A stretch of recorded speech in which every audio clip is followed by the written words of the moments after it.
Hey there. Ever since I wrote the book Broken Trust, I've been involved with a number of people who are trying to recover from their church abuse. Now, I usually coach individuals, but recently I've been working with an entire church over a number of weeks, helping them to understand what happened to them and how to get their lives and their church back on track. In one of my meetings, I mapped out a road to recovery based on another book of mine called Return from Exile. And if you're looking for a way to recover from an abusive church experience or really any loss, I thought you might like to hear the steps that I shared in that meeting.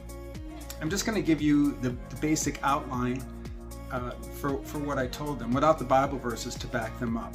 And if you'd like more information, I hope you'll check out the books that I've already mentioned or contact me through my website at readingremy.com. So here are 8 steps that can help you to return from the exile of church abuse or any significant loss. Number 1, invite God to walk with you. Now this might seem obvious, but sometimes church abuse causes people to run from God and not toward Him. But God wants to join you in your healing process. So it's important to open your heart to Him and invite Him to guide you through your recovery. Number 2, name the loss. In my book, Return from Exile, I call the significant losses in life exile. Exile is when life throws you a curve and you end up in a place you never thought you'd be. Naming your loss as exile is helpful in visualizing your loss and what it takes to recover. And that's because there are so many examples in the Bible to look to. But it's also helpful to name the emotions found in exile, like confusion, disorientation, disillusionment, anger, sadness, so many. These are the same emotions that you will experience with any deep loss. But these emotions often go unnamed. And that's because we aren't always in touch with our emotions. We tend to just drift from day to day in a funk and kind of a cloud, never addressing what's really wrong with us. So it's important to name your loss, whether that's abuse or divorce or whatever, and what you're feeling, so you can bring those losses and those emotions to God for some clarity and to help process them. Number 3, grieve the loss. Grief is more than an emotion. Grief is a process that takes time to work through all your emotions, the anger, depression, and so forth, until you come to a place of acceptance and move on with your life. Grief takes time. You can't rush your way through it. It will often take longer than you ever imagined or what others expect or want from you. So you see, a broken heart doesn't heal overnight, so you need to give yourself permission to grieve. Number 4, learn from your loss. I recently heard a saying that goes, if you have to walk through hell, make sure you take something from it, which means learn from your troubles. If you leave your exile without learning anything, that'd be a terrible waste. So ask God, what do you want me to learn here? God, what is it about myself that I need to learn? What is it about others that I need to learn? And finally, God, what is it about you that I need to learn?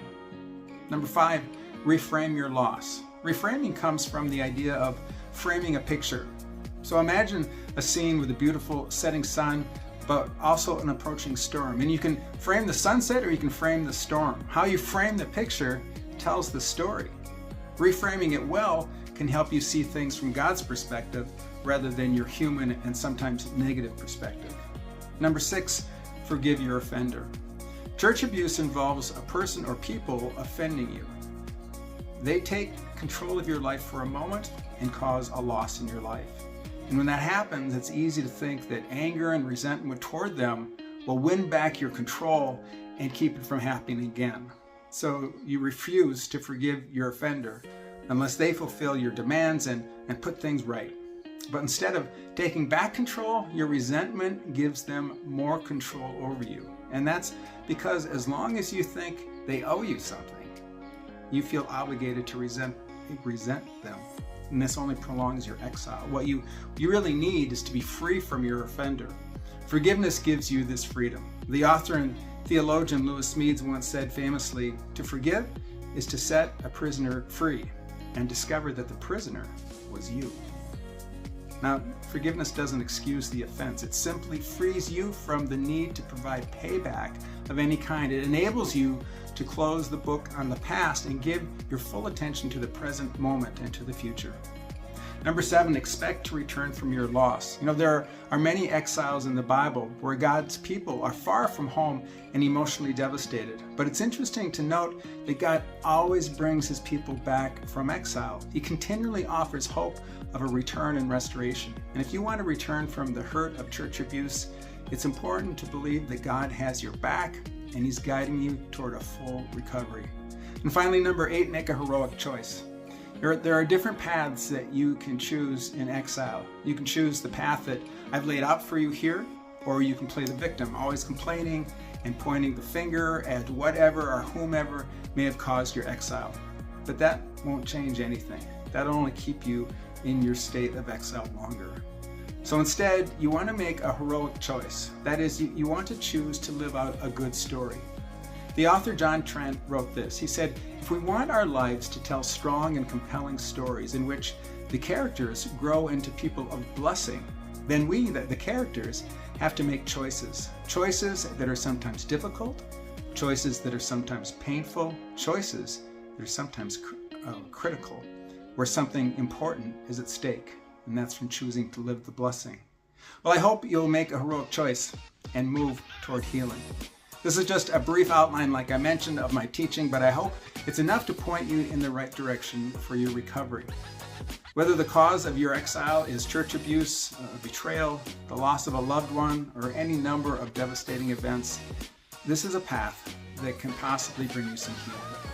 If you'd like help walking through these steps, you can find resources on my website at readingremy.com.